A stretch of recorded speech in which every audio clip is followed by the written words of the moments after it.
Tiba-tiba terdengar suara auman yang sangat keras dan tangisan seorang gadis kecil yang dimana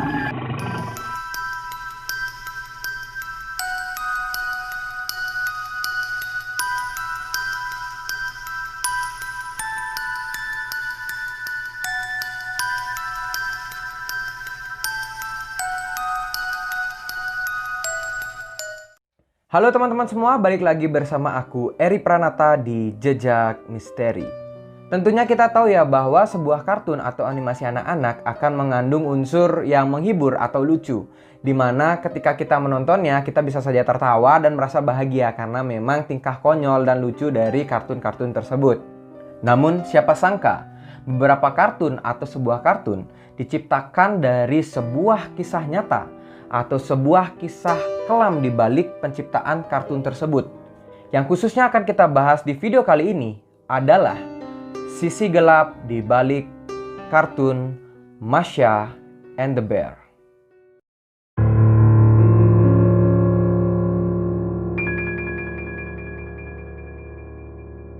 Masha and the Bear adalah salah satu serial atau animasi yang berasal dari Rusia yang diproduksi oleh Animacord Studios, yang pertama kali ditayangkan di stasiun televisi Rusia pada tahun 2009 dan masuk ke Indonesia dan ditayangkan di Indonesia pada tahun 2013. Nah, jadi serial gadis kecil yang menggunakan hijab ungu ini memang sangat banyak memiliki penggemar karena aksi-aksinya yang konyol, lucu, serta sangat menghibur yang dimana memang sangat disukai oleh berbagai kalangan. Ya bisa dibilang Masha ini adalah gadis kecil yang troublemaker gitu. Ya jadi dia selalu membuat masalah, membuat onar, pokoknya nakal lah gitu. Sedangkan si beruang atau si bear, ya dia digambarkan sebagai penyayang, sangat sabar, serta merawat Masha dengan sepenuh hati. Serial Masha and the Bear menceritakan kisah hidup seorang gadis kecil di sebuah hutan yang berteman dekat atau bersahabat dengan seekor beruang yang bernama Mishka. Jadi Mishka ini berarti beruang guys ya dalam bahasa Rusia. Nah jadi kesehariannya itu dia selalu bermain, pokoknya selalu happy bersama si beruang ini. Yang dimana si beruang atau si Mishka itu memang sangat baik hati.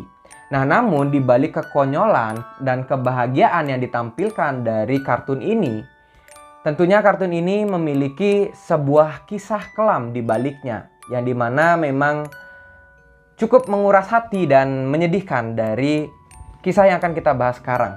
Menurut sumber yang aku baca, serial ini diangkat dari sebuah kisah nyata yang terjadi di Rusia. Yang dimana kisah ini terjadi sekitar tahun 1990-an. Namun dari research yang aku lakukan tidak disebutkan tanggal pasti atau tahun pasti terjadinya tragedi ini. Serta juga tidak disebutkan tokoh-tokoh atau nama-nama dari yang bersangkutan yang ada di dalam tragedi ini. Masha adalah seorang gadis yang berasal dari Rusia yang dimana dia sangat menyukai beruang. Nah kisahnya ini berawal dari ketika Masha ingin menonton sebuah pertunjukan sirkus dan akhirnya dia meminta kepada orang tuanya untuk mengajak ia ketika liburan akhir pekan menonton sebuah pertunjukan sirkus yang diadakan di sekitar kota tempat dia tinggal. Singkat cerita, hari itu pun tiba. Masha dan orang tuanya pergi ke sebuah pertunjukan sirkus yang diadakan di kota tempat mereka tinggal. Ketika sirkus itu dimulai, Masha pun terlihat sangat excited dan sangat gembira karena memang sudah diimpi-impikan dari jauh-jauh hari. Dari semua atraksi yang diadakan di dalam sirkus tersebut, Masha paling menyukai atraksi beruang. Waktu pun berlalu, sehingga atraksi sirkus tersebut pun selesai. Dan waktunya Masha serta orang tuanya harus kembali pulang. Namun ketika perjalanan pulang, Masha dan orang tuanya terpisah di dalam sebuah keramaian.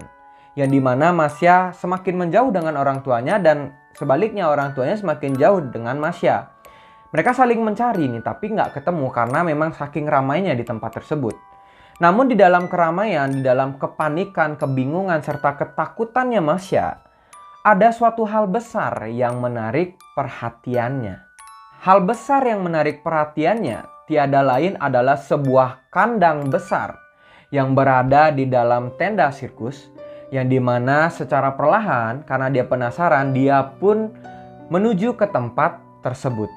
Nah, ketika sampai di depan kandang tersebut, Masya akhirnya masuk ke dalam sana karena badannya dia yang kecil memungkinkan dia untuk nyelip ke dalam kandang tersebut. Ya, dimana memang di depan kandang tersebut sudah diisikan tulisan bahaya, jangan masuk. Tapi karena pada saat itu Masya belum bisa baca, atau bisa dibilang dia baru bisa baca, spellingnya belum bagus. Akhirnya dia dengan gampangnya, dengan mudahnya dia langsung masuk aja gitu ke dalam kandang tersebut. Yang ada di dalam kandang tersebut ternyata adalah seekor beruang besar, yang dimana beruang ini adalah beruang yang dipertontonkan atau dipertunjukkan dalam atraksi tersebut. Di dalam pikiran Masya, beruang itu adalah hewan yang jinak atau lucu karena di dalam atraksi memang dia sangat jinak dan nurut gitu. Sehingga Masya pun menganggap beruang itu adalah hewan yang sangat friendly. Tiba-tiba terdengar suara auman yang sangat keras dan tangisan seorang gadis kecil yang dimana didengar oleh banyak orang di luar tenda serta didengar juga langsung oleh orang tua dan petugas yang mencari Masya pada saat itu. Lalu dengan sigap orang tua Masya dan petugas tersebut langsung menghampiri ke arah suara tersebut, yang dimana arah itu berasal dari kandang besar yang ada di balik tenda. Namun betapa terkejutnya mereka melihat beruang besar itu berdiri dengan wajah dan mulut yang berlumuran darah. Yang tepat di depannya terbaring tubuh dari Masya yang sudah dipenuhi dengan darah dan tercabik-cabik oleh cakar dan taring dari si beruang.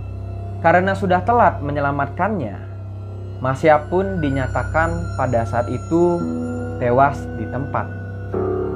Dan orang tuanya pun menangis histeris dan seakan-akan mereka tidak rela dan tidak percaya hal itu terjadi karena mereka sudah kehilangan anak satu-satunya atau gadis satu-satunya yang mereka cintai.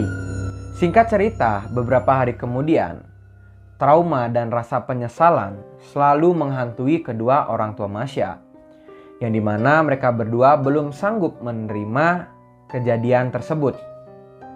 Dan akhirnya orang tua Masya mengalami depresi berat. Lalu tak berselang lama, kedua orang tua Masya tiba-tiba ditemukan dalam kondisi yang tidak bernyawa atau sudah tewas di dalam rumahnya, yang dimana mereka diidentifikasi melakukan bunuh diri. Ini sebenarnya sih bisa dibilang tragis ya. Jadi setelah kehilangan Masya, kedua orang tuanya tidak sanggup menanggung beban dan penyesalan tersebut. Akhirnya orang tuanya memutuskan untuk bunuh diri. Sangat disayangkan sih. Nah, tadi adalah cerita dari tragedi yang menimpa Masya serta orang tuanya. Sekarang kita akan beralih kepada tokoh-tokoh apa saja yang ada di kartun Masya and the Bear, yang dimana ini mewakilkan dari kisah nyatanya, seperti itu. Yang pertama adalah beruang. Beruang menggambarkan sosok orang tua dari si Masya, yang dimana memang kita tahu Masya juga menyukai hewan beruang. Di sini penulis ingin mengobati rasa sakitnya terhadap si beruang. Jadi dia menggambarkan di film tersebut beruang ini seakan-akan takut dan nurut sama si Masya. Serta beruang ini juga sangat mencintai dan merawat Masya dengan sepenuh hati. Yang kedua adalah panda. Panda menggambarkan sosok saudara sepupu Masya yang berasal dari China, yang dimana diketahui dalam kehidupan nyata Masya, ia mempunyai seorang sepupu yang berasal dari China, yang dimana mereka setiap kali bertemu pasti selalu bertengkar. Yang ketiga adalah kelinci, yang dimana kelinci ini menggambarkan sosok teman Masya dalam kehidupan nyatanya. Diketahui di kehidupan nyata Masya, ia memiliki seorang teman yang sangat nakal yang sama dengan dirinya. Yang keempat adalah pinguin. Pinguin di sini menggambarkan sosok saudara sepupu Masya, yang kita tahu di mana pinguin ini memang sangat jarang terlihat di filmnya. Namun di dalam kehidupan nyata, Masya memang memiliki seorang saudara yang sampai saat ini masih hidup. Dan dialah yang menulis cerita Masya and the Bear. Nah, jadi di akhir video ini aku ada sedikit saran buat teman-teman yang punya adik atau mungkin kalian yang sudah punya anak untuk lebih teliti dan lebih extra care lagi kepada adik-adik atau anak-anak kalian. Terutama ketika kalian ajak mereka ke tempat-tempat wisata seperti tempat sirkus, kebun binatang, atau tempat-tempat yang bisa dibilang lumayan berisiko. Jadi lebih teliti dan lebih take care aja sih kepada mereka agar kejadian-kejadian seperti ini tidak terulang lagi. Oke, sekian dulu video kali ini. Jika teman-teman punya pertanyaan, mau menambahkan, atau mungkin punya ide-ide konten atau referensi konten yang asik kita bahas di video berikutnya, boleh banget buat ditulis di kolom komentar, nanti kita diskusi di sana. Dan jika kalian suka dengan video ini, bisa banget buat di like dan share. Serta kalian juga bisa support aku dengan cara klik subscribe dan nyalakan notifikasinya. Akhir kata, aku ucapkan terima kasih dan sampai jumpa di video berikutnya.